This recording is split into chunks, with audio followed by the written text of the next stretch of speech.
காங்கிரஸ் துணைத் தலைவர் ராகுல் காந்தி கடந்த பிப்ரவரி 23ஆம் தேதி முதல் திடீர் விடுமுறையில் சென்றார்.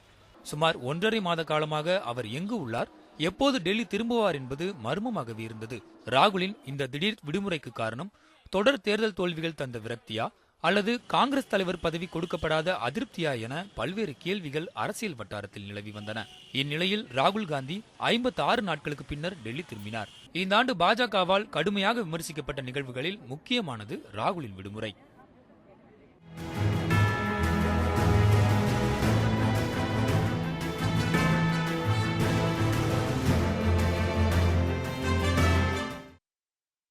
இந்த ஆண்டிற்கான சர்ச்சை நாயகன் என்ற பட்டத்திற்கு பொருத்தமானவர் லலித் மோடி என்றே கூறலாம். IPL முறைகேடு புகாரில் சிக்கிய லலித் மோடிக்கு உதவியதாக மத்திய வெளியுறவுத்துறை அமைச்சர் சுஷ்மா ஸ்வராஜ், ராஜஸ்தான் முதலமைச்சர் வசுந்தரா ராஜே ஆகியோர் மீது புகார் எழுந்தது. நாடாளுமன்றத்தை உலுக்கிய இந்த புகார் தொடர்பாக சுஷ்மா, வசுந்தராஜே ஆகியோர் பதவி விலக கோரி பல்வேறு போராட்டங்கள் நடத்தப்பட்டன. மத்திய அரசு விளக்கமளித்தும் அதனை ஏற்க எதிர்க்கட்சிகள் மறுத்துவிட்டன.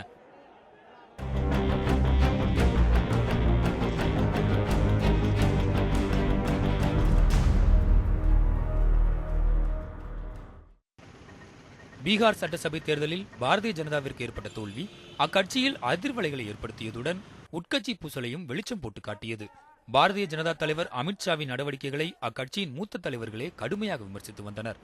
அதன் உச்சகட்டமாக கட்சியில் ஓரம் கட்டப்பட்ட மூத்த தலைவர்களான LK அத்வானி, முரளி மனோகர் ஜோஷி, சாந்தகுமார் மற்றும் யஸ்வந்த் சின்ஹா ஆகியோர் கூட்டாக ஒரு அறிக்கை வெளியிட்டனர். ஓராண்டாக கட்சி பலவீனப்பட்டு வருவதே தேர்தல் தோல்விக்கு காரணம் என அவர்கள் தெரிவித்தனர். இதனை அடுத்து அருண் ஜெட்லி உள்ளிட்டவர்கள் தலையிட்டு மூத்த தலைவர்களை சமாதானப்படுத்தினர். இந்த நிகழ்வுகள்லாம் நம்ம தேசிய அளவில் முதற்கட்டமாக பார்க்க வேண்டிய மிக முக்கியமான நிகழ்வுகளாக இருந்துச்சு. தேர்தல்கள் அப்படின்னு பார்க்கும்போது இந்த ஆண்டில் நிகழ்ந்த ஒரு 2 தேர்தல் தேசிய அளவில் மிக முக்கியமாக கவனிக்கப்பட்ட 2 மாநில தேர்தல், ஒன்று டெல்லி, இன்னொன்று பீகார். பீகார் அளவுக்கு டெல்லி ஒரு பெரிய மாநிலம் இல்லைன்னா கூட அதிக அளவில் கவனிக்கப்பட்ட ஒரு தேர்தலாக இருக்குது. அதில் காங்கிரஸ் பிஜேபியை தாண்டி அரவிந்த் கெஜ்ரிவால் மீண்டும் முதல்வராக, ஒரு மைனாரிட்டி 28 சீட்டில் இருந்த ஒரு முதல்வர் 67 சீட்டு வாங்கின ஒரு முதல்வராக ஒரு பெரிய வெற்றியை, யாரும் எதிர்பார்க்காத, யாரும் கணித்திராத ஒரு பெரிய வெற்றியை அரவிந்த் கெஜ்ரிவால் பெற்றிருந்தார். 53% வாக்குகள் வச்சிருந்தார். இவ்வளவு பெரிய வெற்றி, அதுவும் தேசிய தலைநகரில் பிரதமரினுடைய தேர்தல் பிரச்சாரம், எதிர்க்கட்சி தலைவர்களினுடைய தேர்தல் பிரச்சாரத்தை எல்லாம் தாண்டி ஒருவர் வெற்றி பெற்றிருக்கார். அந்த தேர்தல் நிகழ்வு எப்படி பார்க்க? அது மட்டும் இல்லை, பீகாரில் நீங்கள் பார்க்கணும். நீங்கள் ஹோலிஸ்டிக்காக பார்த்தீங்கன்னா 2014 அவர் தனிப்பெரும் மெஜாரிட்டியோட கொண்டு வந்தார். தனியாக போய் என்ன சொன்னார், அவர் வளர்ச்சி வளர்ச்சி வளர்ச்சின்னு பேசினார். இந்த கம்யூனல் பாலிட்டிக்ஸை இவர் கொண்டு வரல. அதில் அவருக்கே தனிப்பெரும் மெஜாரிட்டி அவர் கூட சிவசேனா இருந்து அகாலிதள் இருந்து மொத்தமாக சேர்த்து 330 மேலே வந்தது.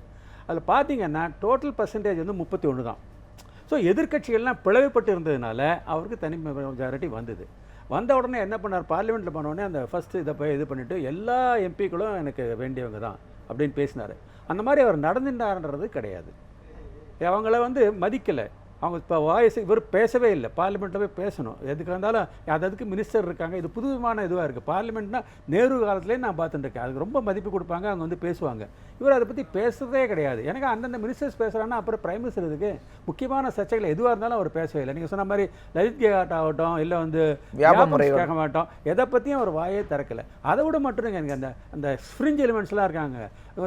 நீங்கள் இங்கே இல்லைன்னா நீங்கள் பாகிஸ்தானுக்கு போங்க, சகித்துவமை பற்றி ஏகப்பட்ட சர்ச்சை வந்த போதும் அவர் வாயே தர இந்த சர்ச்சைகள் அதோட விட்டாருங்கிறாங்க. இந்த சர்ச்சைகளை எல்லாம் கவனிக்காத ஒரு இடத்தில் இருந்தனால தான் இப்படி ஒரு தோல்வி டெல்லியிலேயே அது வந்தது. முதல் வார்னிங் அவருக்கு அந்த மாதிரி 70 மேலே 70ல் 67 அவங்க வாங்கியிருக்காங்க. அவங்க அப்போவே அவர் முழிச்சிட்டு இருக்கணும். அதுக்கப்புறமா அவர் முழிச்சிக்கல அவர். ஏன்னா கேபிட்டல்லே ஆன்டி இன்கம்பன்சி ஃபேக்டர்னு அந்த அளவுக்கு வந்திருக்கு. நீங்கள் டெல்லியை தனி ஒரு மாநிலமாக பார்க்காம அதில் எல்லாருமே இருக்காங்க, எல்லா மாநிலத்தை சேர்ந்தவங்களும் அங்கே இருக்காங்க. ஒரு மினி இந்தியா மாதிரி பார்த்தீங்கன்னா அப்போவே அவர் முழிச்சுட்டு இருக்கணும், முழிச்சிக்கல.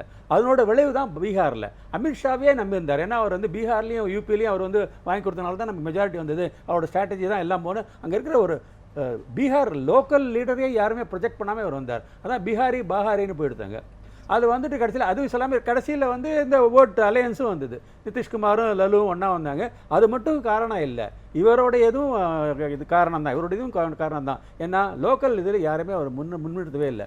கூட மஞ்சி வச்சிருந்தார், லலித் இங்கே தலித் ஓட்டுன்னு போனாங்க. அது செல்லுவாகலை, அந்த காஸ்ட் ஃபேக்டர் ஒர்க் அவுட் ஆகலை. யாதி கன்சல்டேஷன் வந்தது, அதனால தோத்தார்.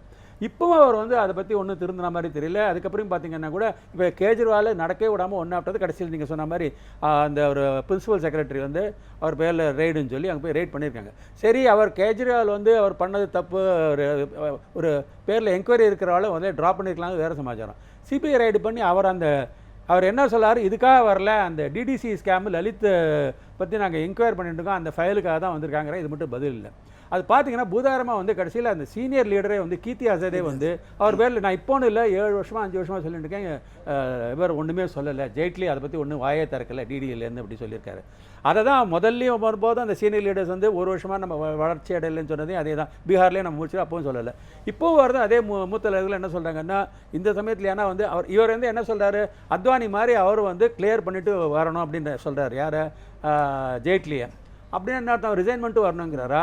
இல்லை ஒன்றும் தெரிய மாட்டேங்குது. கிளியராக வருவாருங்கிறது வேறு சமயம், வரணுங்கிறத நீ சொல்ல வேண்டாமா? ஒன்றும் சொல்ல. இந்த நிகழ்வுகள் நம்ம பார்க்கக்கூடிய இந்த முறைகேடு நிகழ்வுகளாக இருக்கட்டும், மற்ற விவகாரங்களாக இருக்கட்டும், இதை தாண்டி டெல்லி பீகார் எலெக்ஷனில் நீங்கள் முன்பே குறிப்பிட்டது போல 2 பெரிய கட்சிகளை சார்ந்த தலைவர்களும் பிஜேபிக்கு எதிராக ஒன்றா நிற்கிறாங்க. அதே நேரம் பிஜேபி அங்கே இருக்கக்கூடிய 2 பெரிய தலித் கட்சிகளை இணைச்சிக்கிறாங்க. மாஞ்சி நிதிஷ்குமார் வந்து பிரிஞ்சு வந்த மாஞ்சியை சேர்த்துக்கிறாரு, ராம்விலாஸ் பாஸ்வானை சேர்த்துக்கிறாங்க. அப்படி இருக்கிறப்ப ஒரு கருத்து கணிப்பே கூட ஒரு நெருக்கடியான ஒரு நிலைதான், ஒரு 2க்கும் சரி வாய்ப்பு இருக்குங்கிற அளவுக்கு தான் பார்க்கப்பட்டுச்சு. அப்படி வந்தால் கூட ஒரு சிறிய வித்தியாசத்தில் தான் லல்லு பிரசாத்தும் நிதிஷும் ஜெயிப்பாங்கங்கிற அளவுக்கு பார்த்ததை தாண்டி ஒரு பெரிய வெற்றி. டெல்லியிலும் அதே போல் மிகப்பெரிய வெற்றியை அரவிந்த் கெஜ்ரிவால் சந்தித்தார். அதை தாண்டி இந்த ஊழல் பிரச்சனைகள், உங்களுடைய பார்வை, இந்த நிகழ்வுகள் குறித்த உங்களுடைய பார்வை சுருக்கமாக? இந்த பீகார் எடுத்துக்கலாம், 2 பெரிய தலித் கட்சி அப்படின்னீங்க. மாஞ்சி வந்து பெரிய கட்சியெல்லாம் கிடையாது, அது ஒரு ஒன்மேன் ஷோ தான். அவர் வந்து நிதிஷுடைய சீடர். அவரை பிஜேபி உருவாக்கி ஒரு அவசர கட்சியை உருவாக்கி கொண்டு வந்தாங்க. அது வந்து ஒரு பெரிய கட்சியே இல்லை, அது ஒரு ஒன்மேன் ஷோ தான். அதில் ஆட்களை போட்டு, அதாவது சீட்டு கொடுத்தது, நோட்டு கொடுத்தது, ஓட்டு கொடுத்தது எல்லாமே பிஜேபி தான். அதனால் அதை ஒரு கட்சியாகவே நம்ம பாவிக்க வேண்டியதில்லை. அவர் வந்து பீகாரை மக்களை பொறுத்த வரைக்கும், நிதிஷை பொறுத்த வரைக்கும் அவர் ஒரு விவிடன், அது தனியாக பண்ணலாம். பாஸ்வான் வந்து ஒரு செல்வாக்குள்ள லீடர் தான், அங்கே சந்தேகமே இல்லை. அதுவும் ஜனதா சமயத்தில் அவர் எலெக்ஷன் நிற்கும் போது இந்தியாவிலேயே அதிகமான வாக்கு வித்தியாசத்தில் ஜெயிச்சவர். 5 லட்சம் ஓட்டுக்கு மேலே வித்தியாசம் ரெக்கார்ட் பண்ணவர். அதனால் அது கொண்டவர். ஆனால் காலப்போக்கில் அவருடைய அரசியல் நடவடிக்கைகள் காரணமாகவும் அவருக்கு வந்து அவருடைய குடும்ப பிரச்சனைகள், அது விரிவாக விவாதிக்க வேண்டாம், அவருடைய மனைவியர் மட்டத்தில் வந்த பிரச்சனையினாலும், அவருடைய மகன் நடத்திய அரசியல் சித்து விளையாட்டுகளால் மக்களுக்கு ஏற்பட்ட வேதனையினாலும், அவர் ஆட்சியில் இருந்திருந்தாலும் கூட அவருடைய ஆட்சியினால் கிடைக்கிற அந்த அதிகாரத்தை பயன்படுத்தி பீகார் மக்களுக்கு உரிய அளவுக்கான நன்மை செய்யாமல் போனதாலையும் அவங்க வேற ஒரு அதிருப்தி இருந்தது. அந்த அதிருப்தி இதில் வெளிப்பட்டிருக்கு. இன்னொன்று, ஒரு பக்கம் லாலுவும் நிதிஷும் சேர்ந்தாங்கங்கிறது ஒரு பக்கம். இன்னொரு பக்கம் அங்கே யாதவனுடைய ஓட்டுகள் அதிகமாக இருக்குது, அதை எப்படியாவது உடைச்சி எடுக்கணுங்கிறதுக்காக அமித்ஷா என்ன பண்ணுறாருன்னா, பசுவை வந்து ஒரு பெண்மணி கட்டி பிடிச்சிட்டு இருக்கிற மாதிரி போஸ்டர் தயார் பண்ணி அதை வந்து யாதவர்கள் அதிகமாக இருக்கிற இடத்துலலாம் ஒட்டிட்டாங்க. அவங்க நோக்கம் என்னன்னா, அந்த சமயத்தில் அந்த பசுவனுடைய கரியை சாப்பிட்டாங்கன்னு அது ஒரு பிரச்சனை எல்லாம் கொண்டு வந்தாங்க. அதே சமயத்தில் அந்த தாத்ரி நடக்கிறது, தாத்ரி பிரச்சனை. அங்கே போய் அதே கவு மீட் வச்சிருக்காங்க, அது பிரச்சனை பண்ணி அது முஸ்லீம் ஹிந்து ஓட்டை கன்சல்ட் பண்ணி ரெண்டுமே வராமல் போயிடுது. அதனால முஸ்லீம் ஓட்டு கிடைக்க இருந்ததும் போச்சு. இன்னொரு பக்கம் யாதவர்களை வந்து மறைமுகம் இந்த மாதிரி பண்ணுறாங்களேங்கிற வேதனைலாம் அந்த ஓட்டும் போச்சு. ஆக நிதிஷும் லாலுவும் சேர்ந்தது ஒன்று, அந்த கன்சாலிடேஷனை எதிர்க்கிறதாக சொல்லிட்டு அவங்களுக்கு ஆதரவான நிலைப்பாடு எடுத்த மாதிரி பிள்ளைகளும் இந்த தோல்விக்கான ஒரு காரணமாக. பாசிட்டிவா பார்த்தீங்கன்னா நிதிஷ்குமார் மேலே குறைய சொல்ல முடியாது அப்படின்னாங்க. பிஜேபி லீடர் ஒரு போய் வந்தாரு சொன்னார், ஆன்டி இன்கம்பன்சி பேட்டர்ன் ஒன்றுமே இல்லை அவர் பேரில், அது ஒரு காரணம். நல்லாட்சின்னு இவர் சொன்னார் தவிர இங்கே நடத்தியிருக்காரு அவர். நிச்சயமா அது ஒரு காரணம். ஒரு கருத்து கணிப்புல பிரச்சனையை கொண்டாந்தாங்க. உடனே எல்லாருடைய டிஎன்ஏ எடுத்து அனுப்பி அதை ஒரு பெரிய மிகப்பெரிய சர்ச்சையாச்சு. அதை தாண்டி ஒரு முதல்வருக்கான தேர்தலும் போது முதல்வரை யாரு அப்படிங்கிறப்ப நிதிஷ்குமார் தான் நிறைய பேர் தேர்ந்தெடுத்திருந்தாங்க.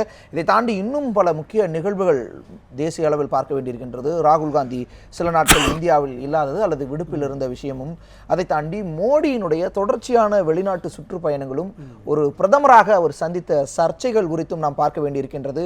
ஒரு சிறிய இடைவேளைக்கு பிறகு தொடர்ந்து அரசியல் சார்ந்த நிகழ்வுகள் இந்த 2015 எவ்வளவெல்லாம் நிகழ்ந்துள்ளன, அதன் பின்னணிகள் என்ன, அந்த நிகழ்வுகளினுடைய தன்மை என்ன என்பது குறித்து பார்க்கலாம் ஒரு சிறிய இடைவேளைக்கு பிறகு.